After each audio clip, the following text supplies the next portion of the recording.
And there's other exciting things, I guess, happening in Queensland as well. And it must be an incredibly exciting time to be the energy minister. Yeah. I think it's a big challenge to set lofty goals and then set a plan for those. So as our members know, the Queensland Government have made a commitment to move to 70% renewables in less than a decade. And today we're really keen to talk about how the Energy and Jobs Plan brings that into reality. But I guess from a QCOSS perspective, we're always really keen to think about cost of living issues and to make sure that no one's left behind when there's big changes that occur. Energy is obviously a real pressure on the household budgets of people on low incomes.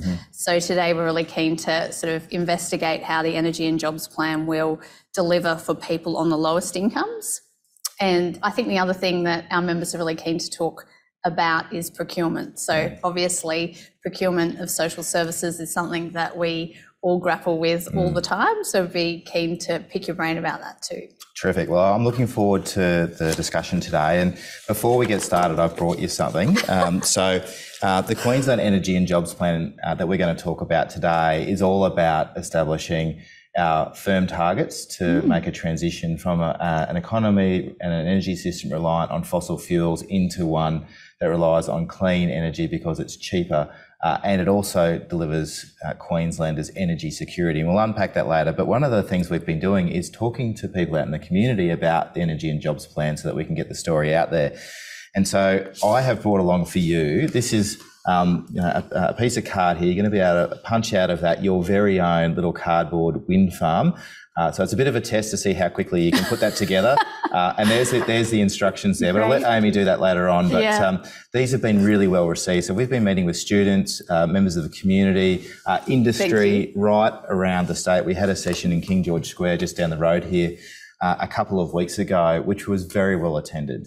And the thing that I found most interesting from everybody that came and talked to us about, electric vehicles, solar, wind farms, battery storage, deep storage, how we're improving the energy grid was, I think all Queenslanders really want a transition that is equitable and fair and that no one gets left behind. And I do think today's discussion is important because if we don't pay particular attention to how we deliver this transition, then vulnerable Queenslanders do end up getting left behind. And so our Energy and Jobs Plan has, from the outset, made that a priority for us, and really keen to share with you about how we're doing that. A number of key philosophies underline the Energy and Jobs Plan. The first one is that we're keeping the energy system in public ownership. So important, because then you've got a system, whether it's the generation of energy, the storage of it, the distribution of it, that actually is there to serve Queenslanders first, not overseas shareholders, not overseas corporations, not backrooms that nobody knows who they are. Ultimately, I'm accountable, the government's accountable for the energy system here in Queensland because we've kept it in public ownership. So that's so important. That's allowed us to provide rebates back to Queensland households. We'll talk in a moment, I'm sure, about what the federal budget has announced in partnership with our government, but making sure that we've got a plan as well. A plan's so important. We've established targets, you mentioned, 70% by 2032, 80% by 2035, effectively no reliance on fossil fuel by 2035. So we're taking real action on climate because we also know that some of Queensland's most vulnerable people are most at risk to climate change too. So a comprehensive plan with targets funded, I think, puts Queensland in a very good position to deliver, but we've got to make sure we hit those other key notes of supporting people from a disadvantaged background as well, making sure it's fair and equitable. Yeah, fantastic. Thanks, Minister, and thank you for this exciting present. I look forward to seeing if I can actually put it together. It'll take you a little while, the first one, but then you'll be putting together like origami in no time. Yeah, I might need some help from my kids. Indeed. So I guess I forgot the housekeeping items. Okay. So we are broadcasting in Zoom. We have received quite a lot of questions from the audience already, pre-submitted questions, and we also have our Q&A function turned on at the moment. So if anything pops into your head as you're watching, please do ask questions. We are monitoring those questions. As I said, we've received lots of questions, so I'm going to try and weave them through my conversation with Mick today, and I'm terribly sorry if I don't get to all of them, but I'll do my best. Also, just wanting to be clear that the session's recorded today. So I guess let's sort of jump into the Energy and Jobs Plan. Okay. One of the sort of big pieces of investment in the plan is the $62 billion investment in the supergrid. Yeah. What is the supergrid, and how will that deliver for all kinds of Queenslanders, including Queenslanders on low incomes? Look, that's an excellent question. And so the supergrid will be the largest in Australia. It'll consist of transmission lines, a transmission network that will connect new and existing renewable energy. So that's solar farms and wind farms, remembering that Queensland has some of the best solar and wind resources in the world. That's why we're going down that path. Because we've got such great solar and wind resources, it means that keeps the cost of electricity generation lower.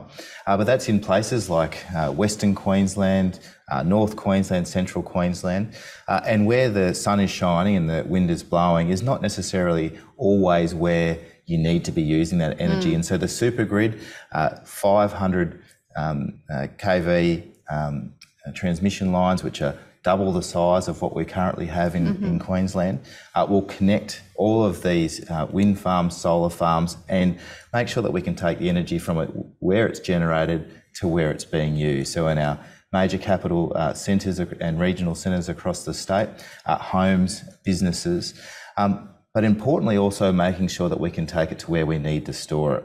Okay, and so what we have in our system is a misalignment of when the sun is shining and the wind is blowing, and when you and I and everyone uses electricity. So when you pick up the kids from school and you get them home and you got to cook them dinner and get them in the shower and wash their clothes, that's going to be during that sort of 6 to 9 p.m.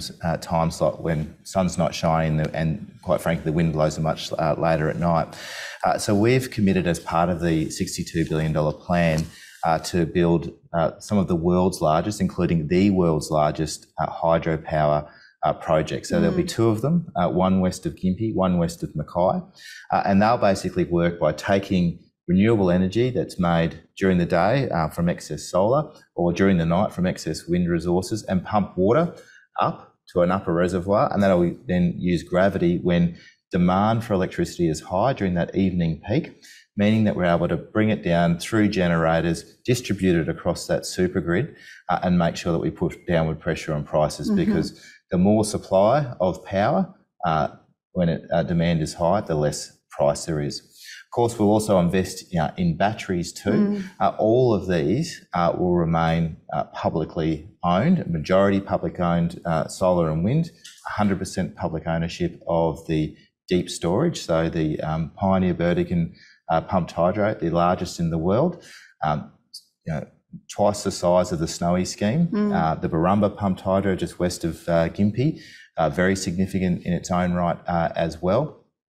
And the transmission lines and the power lines that take power to your home, and if you've got solar, exported as well, all remain publicly owned. That means we can use the levers of government to make sure it delivers for Queenslanders. So what I'm hearing in that is that there is a mechanism then to make sure that even where people don't have the resources or the capacity to make changes to their own homes or their own lifestyle to sort of reap the benefits of the transition to renewables, there will be a passive benefit for all Queenslanders through the supergrid. Well, that's right, but we want to do both, right? So we want to, on a network scale, on a system-wide scale, take all of those very significant steps.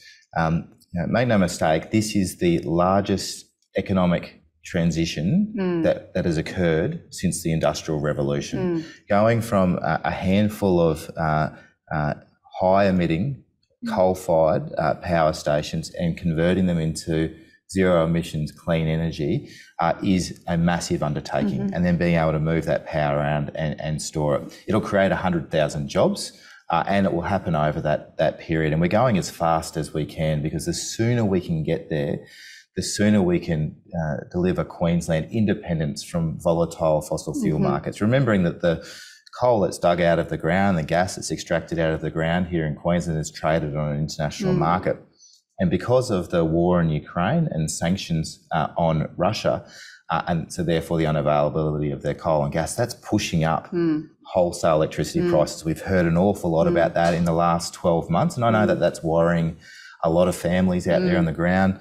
QCOSS member organisations will be hearing from families worried about what's happening with their electricity bill. So we're going as quickly as we can to put that downward pressure on that. But we also want to support households on what they call the demand side. So the system is kind of the supply side and on the demand side. So a few initiatives that have been around for a long time. We've done a lot of work in Queensland to support uptake of rooftop solar. So 750,000 households out of 2 million odd. That's the fastest uptake in the world. A new solar rooftop system goes on average every 10 minutes in Queensland. So it's really ramping up. That's important. Supporting the uptake of electric vehicles so that people can reduce their reliance on fossil fuels for their car, noting that around 80% of your average household fuel cost is actually your car. And we know that the lower income you have, the less likely you are to have an efficient car, and the more likely you are to live further away from work or the places you need to go. So you're already stretched in that regard. So that's why we're supporting with a means-tested rebate incentive for people to be able to make the switch to an electric vehicle. So bringing those costs down. And we're not talking about people having to go and get a Tesla or whatever that they want. They can now get into some affordable cars. We're also, on that demand side, doing all the grid augmentation that's necessary to see the proliferation of EV charging stations. Converting the government fleet, so we have the largest government fleet in Australia through my Public Works division, to electric vehicles. So all of the eligible electric vehicles by 2026, and we'll then turn those over into the markets. They'll be second-hand electric vehicles going out, so adding to that affordability and availability. We'll also be announcing soon a household package, and so this will be further support for households to be able to do things in their own home, and it might be energy efficient appliances. It could be further access to support to install things like smart meters into their home so they can manage those energy costs. But we were very excited to hear about the $1.3 billion announcement from the Albanese government that will provide low interest finance to Australians, and a lot of those will be Queenslanders, so that you can be part of this transition as well. We know a lot of people out there are saying, I can't afford to get an electric car, or my landlord doesn't put solar on my house and won't do it. How do I get to be a part of this? And so we recognise that. We want to help those people. So the Albanese government has been hearing a lot from organisations like QCOSS and from us. Big commitment, $1.3 billion to support families to get a part of that. Our household package, which will be announced soon, will provide additional support. And later this week, I'll actually be travelling along with a number of other ministers to the Centre of Australia, to Alice Springs, where I'll be meeting with the Assistant Minister for Energy and Climate, Senator Jenny McAllister, and we'll be discussing the rollout of a $300 million program, which is designed to support energy efficiency in social housing. And so what I'd like to convey is that Labor governments at both a state and a federal level are very attuned to this issue of making sure that the transition is one of equality. It shouldn't just be the wealthiest households that can afford to get an emissions-free car or have solar. We want to make sure that every household can be part of that. Unfortunately, we are probably almost a decade behind where we'd like to be. We had uncooperative governments in Canberra for a long time, and Australians have made it very clear that they want a transition that's fair, and they've chosen a federal government that's going to support that. And so we're working very, very closely.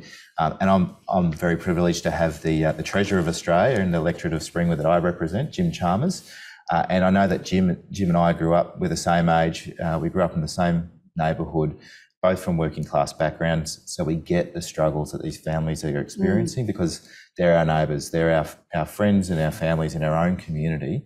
So we really want to make sure this delivers for them. So we'll do the system-wide stuff, and we'll work with the most vulnerable households. And I think part of how we do this, we'll need to work with QCOSS and your member organisations to make sure we get that rollout and we deliver it as quickly as we can. I have so many sort of questions bursting out of all of what you've just said, Mick. So the first, I think, is really when we talk about that household program that's going to be announced soon, that was a commitment out of the Energy and Job Plan, I think at 2.2 or something like that. Right, yeah. Can you tell us a little bit of detail about what that might include? So I think we want to make sure that Queensland households can manage their own energy use. So we'd like to see an opportunity for, similar to our approach with solar panels, that we start to support more people thinking about how they can store their own energy. Right. So if they can get solar on their roof, if their landlord's good enough to put it on, or they've already got it on there, how can they store a little bit more of it and use it in their peak times, so they're not buying off the grid when it's expensive? So perhaps supporting families around switching to energy efficient appliances. So you know, when you go down to the Harvey Norman or the Good Guys, you can see the star rating. They can make a huge difference in terms of your energy costs. If your fridge is 10 years old, you've got the old Kelvinator, that will you be using an incredible amount of electricity. But if you can get into a new 4 or 5 star appliance, that can really reduce your costs. If you can get into a new appliance that has like a digital delay on it, so that you can run the washing machine or the dryer if you need to during the day, set it before you go to work or you know, get off to school, whatever is necessary. So making those switches is important. And I also think the opportunity really around making that switch to electric vehicles, given that huge cost of fuel, you know, people are filling up at, you know, $1.90, $2 plus, and travelling long distances. For example, I have 2 cars, you know, so just, you know, full disclosure, I have a 4-wheel drive that, you know, fit all my surfboards and mountain bikes and that sort of thing in the back. That cost me about 16, 17, 18 cents a kilometre to drive. I also have a Tesla, which is sort of the government car, it's the work car. And that cost me about 2 to 4 cents a kilometre to drive. That's an incredible difference in terms of your weekly household budget. So if we can help with that, reducing that upfront capital cost, we'll do that as well. Okay. So when we talk about a program, you're talking about actual support to reduce costs. Yes. As well as sort of an education component? I think the education component is going to be really important too. And that's where I think QCOSS and its member organisations are really going to come to the fore in terms of helping people understand how their energy use can be adjusted to minimise their costs.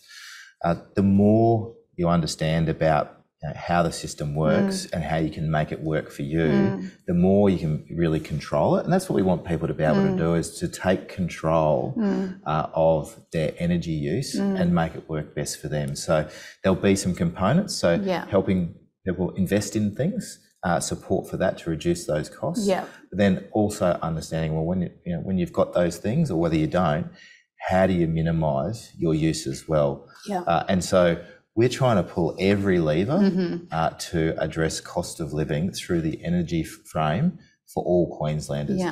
Plus the work that we're doing across the energy system in terms of reducing the cost of electricity to manufacturers, to food producers, to transport companies. That's all designed to put downward pressure on their costs, which all flows through to you. And whether it's your milk, your bread, we all end up paying for those costs too. So if we can keep those costs low, that flows through the whole economy as well. And I guess I'm just wanting to go back to your comment about the federal government's budget commitments, including providing access to low interest loans so that people can sort of make this transition themselves. And I guess when we think about households, that, that's great news, and that will suit a certain group of people. Then also, at a state level, we could look at things like no interest loans, like the NILS scheme. Could it be made available for people to take out loans at no interest and make changes? But then in addition to that, do you think there would be any consideration given for grants for people on the lowest incomes, so that they're not actually having to loan money to make the change, but that they're brought along on the journey? Yeah, I think that's a very important point. We want to make sure that those that are struggling the most get the most support. I think we're one of the few states to have means tested our EV rebate. There's one thing in terms of supporting the uptake of a particular type of technology.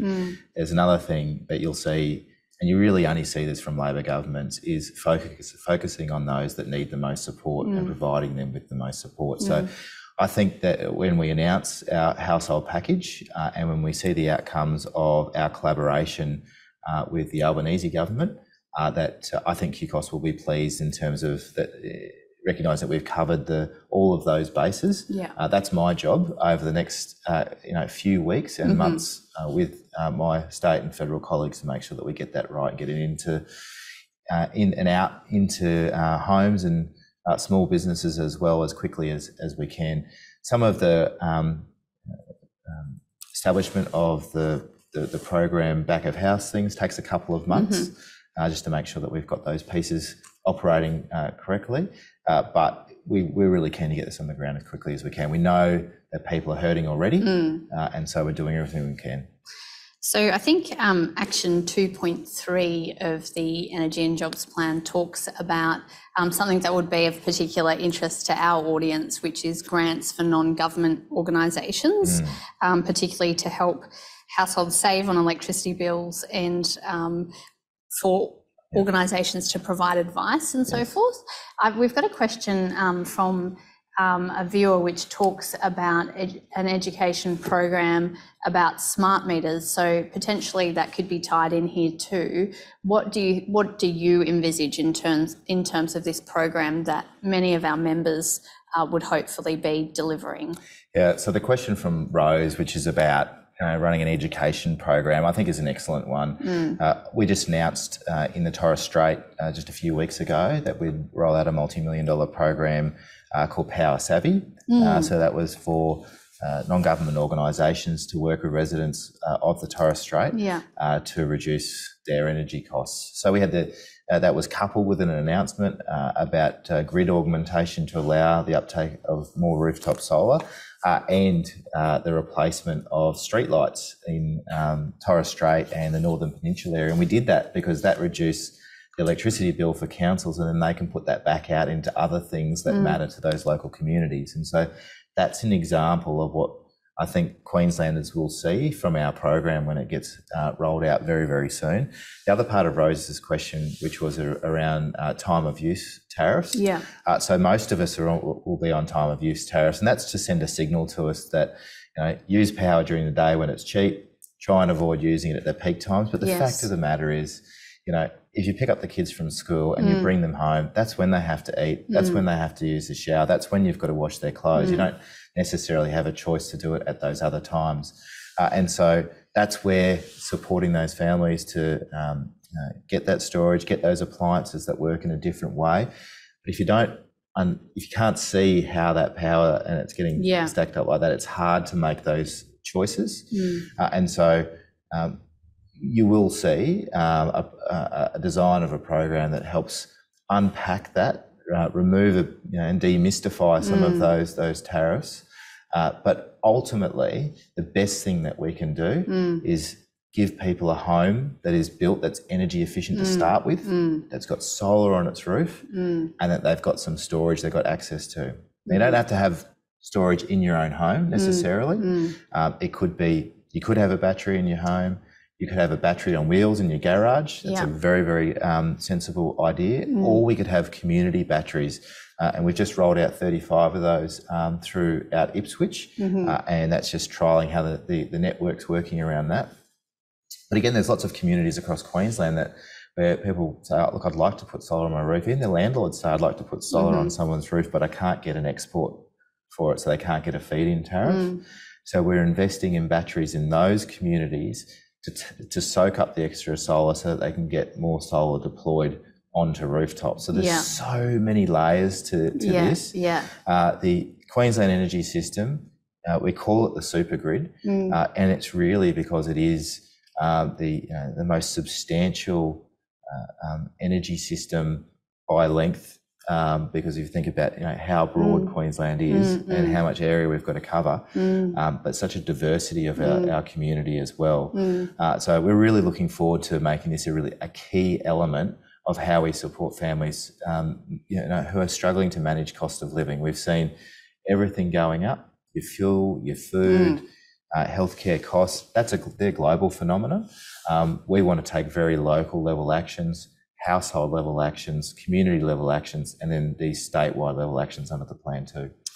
So Mick, you mentioned in the federal budget a commitment to or funding for solar on social housing specifically, which is a really great welcome step. Obviously, we would like to see it broader. We would like to see all people in social housing have access to that sort of thing. Thinking about the stuff that's happening in South Australia with the virtual power plant, which is the government working with Tesla, I think, putting in place sort of community battery storage and solar so that people in social housing actually are benefiting from the lowest possible power prices with no sort of outlay from them. Are we looking at similar types of things in Queensland? Are we looking to build on that commitment out of the federal budget? Well, that's an excellent question, and it's something that I've been really interested in since my time as Minister for Housing. When we developed the housing strategy and we talked with Queenslanders about that a few years ago, it certainly came up as another way that we could support low-income households. Firstly, I'll be meeting with the South Australian Minister later this week in Alice Springs, and I'm looking forward to Tom sharing with me the design of their program. Secondly, we've also rolled out some trials of our own across Queensland, and they've worked reasonably well, but the thing that they haven't been able to deliver is equity. And so what we are really interested in is working throughout the course of 2023 and thinking about how we ensure that program delivers equity. And I'll explain what the challenge is. If you're living in social housing and you've got a big roof and you're oriented north, you're going to be able to get a lot of solar generation off your roof. However, if you're oriented south and you've got a small roof, or if you're in an apartment, you're not going to get as much advantage. And then, so how do we make the choice about, is it you that gets the house that has the north-facing orientation, or is it me? One of the key principles of our social housing system is that we all pay the same. We all pay 25% of our income for our social housing tenancy. And so we start to mess with that when we do this in a way. But I think there is a way to resolve that and work through that. That really relies on there being a retailer that people can choose to be a part of, that is there to serve those residents, those tenants. Fortunately, we have one in Queensland. It's called Energy Queensland, which is owned by Queenslanders, but it only services currently regional Queensland, and its brand is Ergon Retail. And so there's some policy challenges and some legislative challenges that we want to work through, but it's such an important piece that we committed to tackling this problem through the Energy and Jobs Plan, and I think that we can nut out those policy and legislative and technical challenges to make sure that regardless of how your house is oriented, whether you're in an apartment, whether you're in a Charleville where they get great sun, or whether you're in somewhere where it rains a lot and you don't, that you will get the same sort of benefit from a rollout of that solar. So let's look at what South Australia has done. Let's do the hard policy work here, and then let's come up with a program that delivers the benefit, but delivers it equitably. So that's, I think, a really important part of it, and delivers it, to everybody. We've got, getting towards 80,000 social housing properties to deliver this on. And programs previously have been a couple of hundred. I think the South Australian one is about 10,000. And every home that we help is great. I want to make sure that we help homes equitably. The other piece I just wanted to touch on is this is something that we've been doing for a few years now here in Queensland, is building energy efficient social housing. Yes. We haven't always done that. We have had household or residential building energy efficiency standards that have been lower than the rest of the country, quite frankly. Other states have been moving up in terms of their energy efficiency requirements, which puts downward pressure on your electricity costs or your energy costs, but Queensland hasn't moved as fast. We're adopting 7-star household energy efficiency for all new homes from the 1st of October this year, and that is specifically designed to mean for every new social housing dwelling that gets built, or every private dwelling that gets built, that it has the international highest standard of energy efficiency. That's a big step from Queensland. So we're coming from behind. The building industry, many of them are opposed to it. They say it adds more cost to the upfront value of a home. The saving, though, for each household by going to that 7-star is $185 per annum. So once you take out, you balance off how much it costs, you get another $185. So, what family out there today wouldn't appreciate another $185? That's shoes for the kids. That's a couple of weeks of grocery shopping. And I think it's the right decision to make. And I think if, we're talking about a transition, we need to get to a point where energy efficiency is the same as having a door in your house. It's just an essential cost for new dwellings. Luke, who's watching, has a question. So we've talked a bit about social housing, and thanks so much for that detailed answer, Mick, but that's where I guess the government is the landlord and has that sort of more control over what can be delivered for tenants. When it comes to the private rental market, and we know there are so many Queenslanders on really low incomes currently living in the private rental market, what kinds of things is the government doing to make sure that those Queenslanders also get a benefit? Yeah, well, that's a good question. So probably a number of answers to it. The first thing we've been working at for some time is just reducing the cost of solar and reducing the cost of batteries. And we've been doing that by investing in it. There's those feed-in tariffs, which are quite generous for people who took up solar some time ago. It was all designed to bring down the cost of solar, so to make it more attractive for a landlord to put it on there. We've been talking about today about the initiatives that both our household program and our state budget will support Queenslanders with, as well as what the federal government will support Queenslanders with. And then we've got those systemic things around energy efficiency, which will flow through the economy, but it'll take 50 years for everybody to end up living in an energy efficient home. 50 years? Yeah, that's sort of like how long it takes to wash the house, wash all of that stock through. If we just waited for everyone to get a new home, that would take half a century. We're going to do a lot quicker than that. So by having these grants, initiatives to support people, through low interest as well. So lower cost to do it, making it a policy for all new products, and then the people in between, which is so many Queenslanders, we're gonna help those folks. And like I said, they're folks in my own neighbourhood who talk to me every day about their concerns about their energy costs. The other really critical thing that I want to talk about is how we're helping people manage on a day-to-day basis in terms of cash in their pocket to pay for the essentials. So here's the really critical thing, and the policy difference between the Palaszczuk Labor government and alternative governments in Queensland and Australia. So we believe that the best way to support Queenslanders through the energy transition is to maintain public ownership. That means that every dollar of revenue that comes back to the government through the government-owned energy companies over the cost of the cost of operation is able to be reinvested into the system or to go straight back to households. So in the last few years, we provided $575 in cost of living rebates to Queenslanders. Last year, in the fourth quarter, every Queensland household got $175. Important to know that the average increase for a household was $165 and we gave everyone $175. So you should have ended up $10 better off than before the war in Ukraine, quite frankly.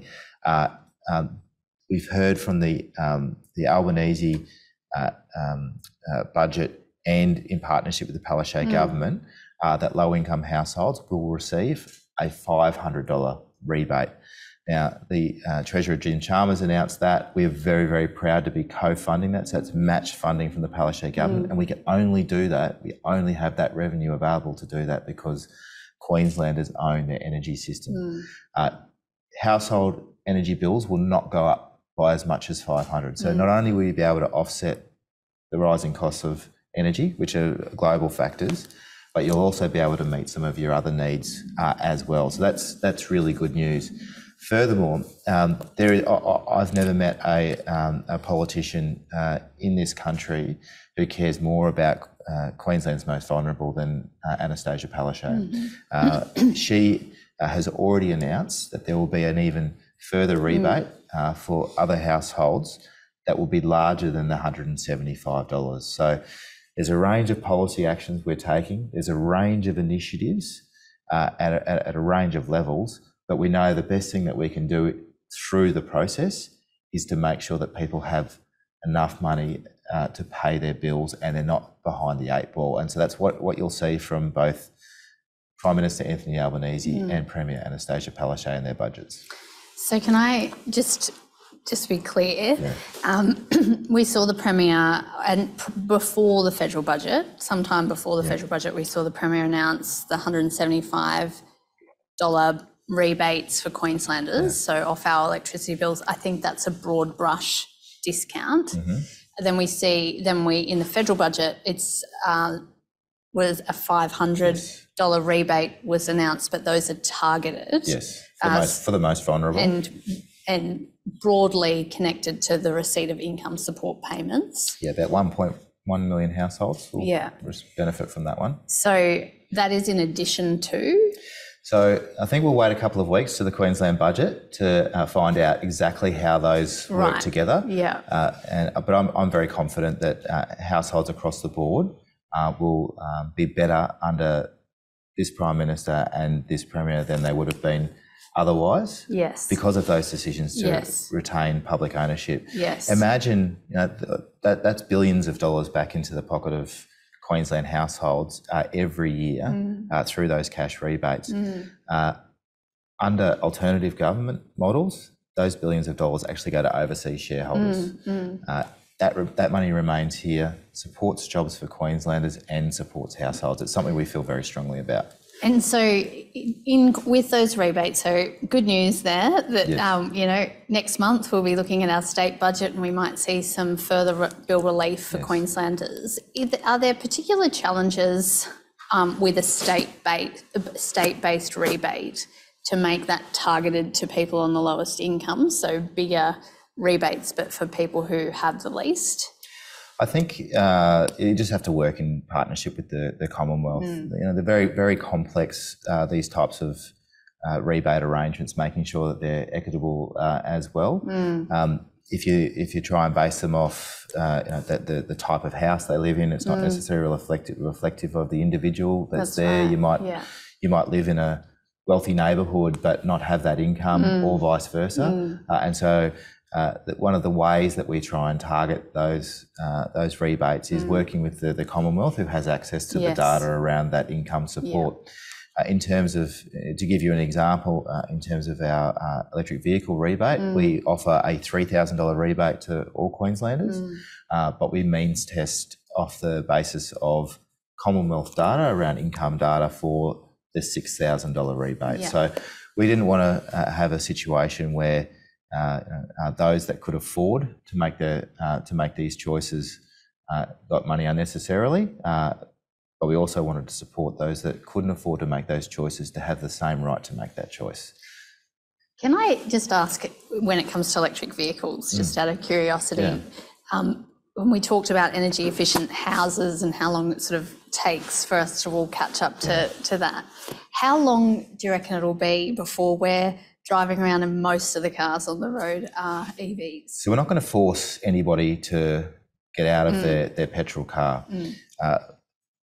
When we start doing the sums of what a petrol car costs you, as long as you can meet that upfront capital cost, which is why we're trying to provide that support, and things like no interest loans and low interest loans could help with that, the economics become very, very clear very, very quickly.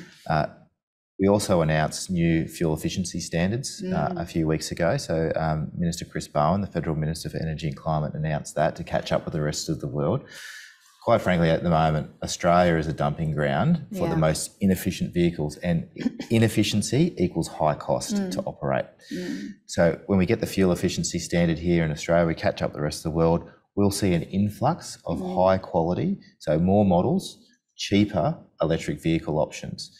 We're planning our energy system so that the entire fleet of vehicles, so every car out there on the road, truck, bus, etc., is electric by 2035. So that's our trajectory. So we're going to make sure there's enough energy generation so you can turn the lights on at home, your kids can have their air conditioning at school so they get a good education, that the farmers have what they need to do, our trucks are able to run at the same time as electricity to fuel all of those electric vehicles out there. And we'll see battery electric vehicles for you and I going around our day-to-day life, and then we'll probably see things like hydrogen fuel cell vehicles for heavy haulage in buses and trucks, trains, in marine, and we're even seeing in the next couple of weeks we're likely to hear some announcements around some trials of hydrogen and battery hybrids for aircraft as well. So we think it's going to be quite a fast trajectory, driven by a couple of things. One, that I think most Queenslanders, most Australians want to see action on climate. They know the next generation of Queenslanders are saying, because my daughter says, she's 13, she says it to me all the time. She says, Dad, this is your responsibility. This is everyone in your generation's responsibility to do something about this. And I think we all agree with that.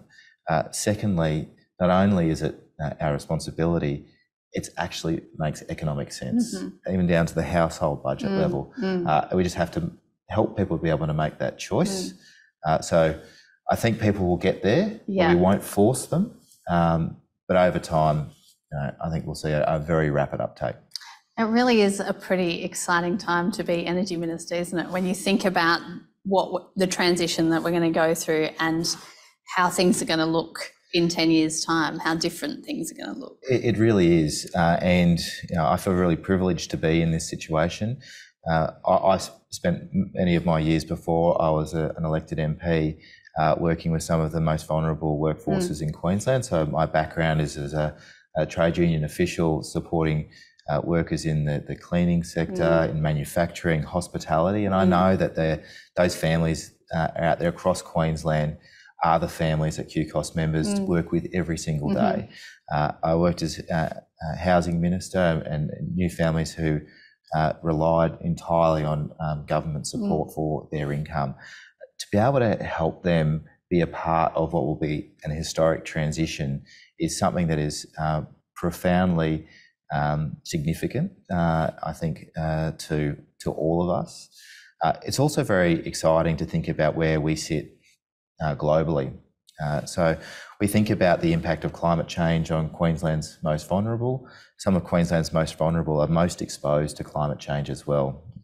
Islands in the Torres Strait, for instance, where income challenges and poverty are day-to-day challenges. They're also living an existential crisis of will rising sea levels actually wipe out where they live? That's right. And it's very, very real for them. People do say to me, though, that Australia is just a small part of an international story, but we did make a deal as Australians to a net zero future by 2050, and we will make a measurable contribution, but the most important contribution that we will make is that we will hold every other nation to account. And through that, that means that we will be able to address climate change. It will protect those most vulnerable. And the good news is, here in Queensland, our renewable energy is some of the cheapest and best in the world. So that's good news for families too. Fantastic. Well, I'm going to now just shift us over to another part of a different portfolio, as you're the Minister for Procurement. The Queensland Women's Strategy contains a commitment by the Queensland Government to use the government's purchasing power to increase gender equality in the private sector. So really that's through procurement practices. We know we've got a lot of spending coming up, particularly especially in connection with the Olympics. Can you talk to me a little bit about what that looks like and how the Queensland Government might apply a gender lens to its spend? Yeah, I think procurement is very important to all Queenslanders. Effectively, it is a definition of how we invest taxpayers' money on their behalf. Yeah. And it's to the tune for government agencies of about $20 billion a year. And then if you think about all of the energy companies and the ports that Queenslanders own as well, and all of the government-owned corporations, they spend even more. So I, with my colleagues, set a framework that makes sure that we get real bang for buck when we spend taxpayers' dollars. And I think that's what they expect of us. For every dollar, we don't want to have a dollar wasted, but we also want to have a dollar deliver more than just the good or the service. And so the procurement strategy, the Buy Queensland procurement strategy that was announced in 2017, took us from what we inherited, which was what was described as really foundational level procurement practice, and sets us on a pathway to achieve globally leading practice in that. Honestly, we're only at about established level, so we're halfway to where we want to be right now. Soon we'll be announcing a plan to close that gap to leading, but we're already at reasonably considered to be national best, but we want to be world leading on that level. And so we set targets for small business participation, Aboriginal and Torres Strait Islander participation, but we also want to make sure that on the question of supporting gender appropriate procurement, that we really lean heavily into that too. And so the way that we do that is that we seek guidance from industry through a procurement industry advisory group, and QCOSS has put a lot of effort into our procurement strategies and policies to make sure that they deliver. We're making great progress to all of those targets.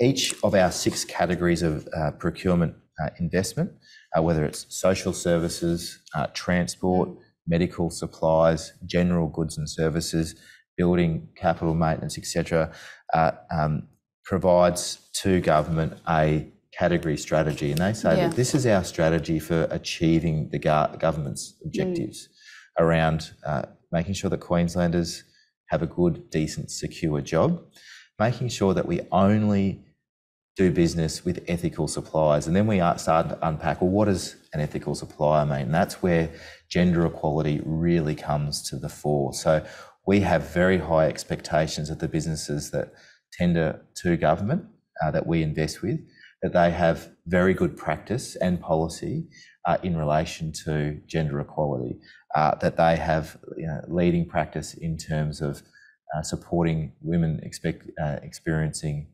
domestic and family violence.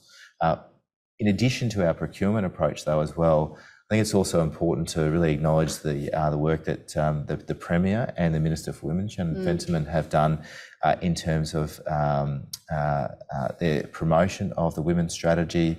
The Minister for Employment, Small Business and Training has been a great advocate of that as well. We now have over 50% women on Queensland Government boards. It's been a very important demonstration that we're serious about the procurement policy. So we'll be announcing in just a couple of weeks' time the Queensland Procurement Strategy and Policy 2023 to go from that established level up to that leading level. We should be proud of what we've achieved so far, but moving it to that next leading level where we'll leverage those category strategies across the different areas of procurement spend to deliver even better outcomes for women and girls in employment through the businesses that deliver and supply to Queensland. Exciting. So you sort of touched on the governance that sits with procurement. So the Procurement Industry Advisory Group, which QCOSS sits on, and lots of other industry groups and stakeholders sit on. And then you correct me if I'm wrong here, underneath there we've got category councils that are for specific industries, and we have a social services category council which QCOSS also sits on, with other peak bodies and representatives from the community services sector. And that category council holds responsibility for helping to develop the procurement strategy for that specific industry. That's it. So our strategy for the community services sector is under development. That's right. What are the types of things that you think we can expect to see in that strategy, and how might that enhance the relationship between the Queensland Government and the community services sector? Well, the category strategy is really led by the line minister, so be the Minister for the Department of Communities, and we have a model here where we have a decentralised development of those category strategies. I really think it's best for the minister that's closest to that department, that leads that investment, and those stakeholders to work on that.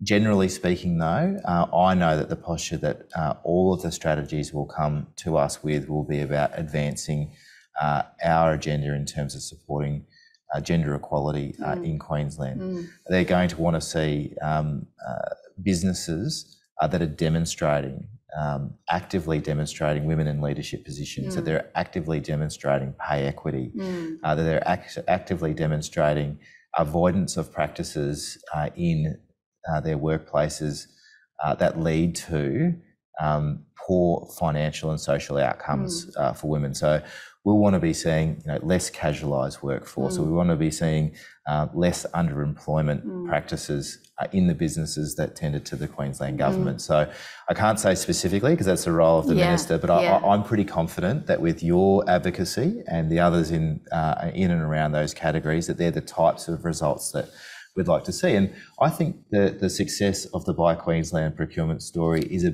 big part of our economic success story. And when we came to office, unemployment was much, much higher than it is now. It's around 6 or 7%. We've been able to reduce that to, with a 3 in front of it. That's because we actually said, this is taxpayers' money. How do we make it work for them? What do they want us to do? Do they just want the train station? Do they just want the hospital being built? Do they just want the food in the prison, for instance? Or do they want us to say, who's making that food, and do they get paid well?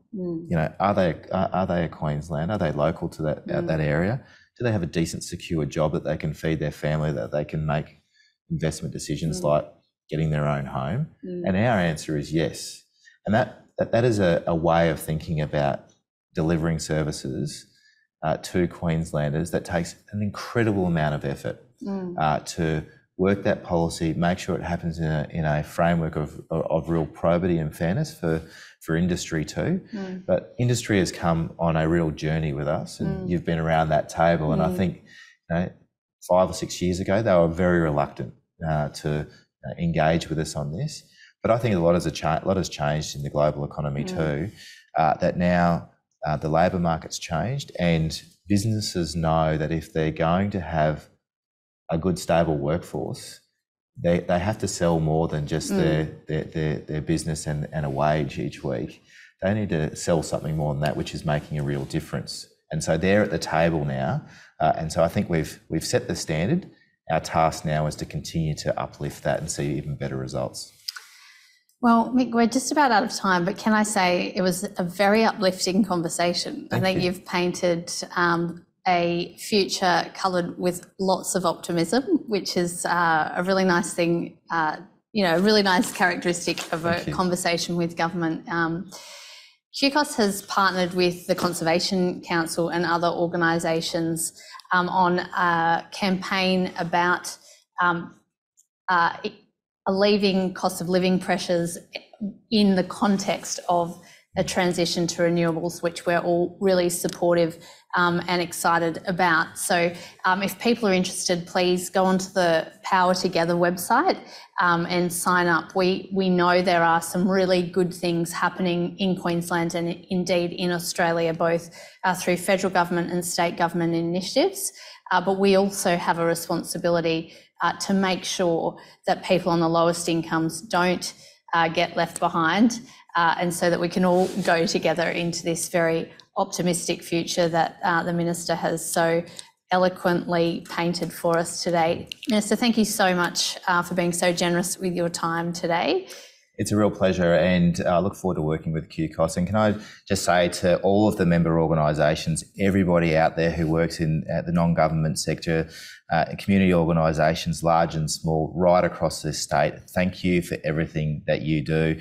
Queensland is a great place to be. Its best days are ahead of us, and that's because of the partnerships that we have with all of you, the dedication that you bring to your work, and the great advice and advocacy that we receive from QCOSS. So thanks very much. Thanks, Minister, and thank you all as well. Thanks so much for attending, and thanks again to QT Centre for Justice for helping us bring on this event today. Our next in conversation is with the Treasurer post the state budget at our annual budget breakfast. So please do, if you haven't got your ticket, get online and grab one. They're selling really fast. Thanks so much, everyone, for your participation today, and thanks again, Minister. You're welcome. Thank you.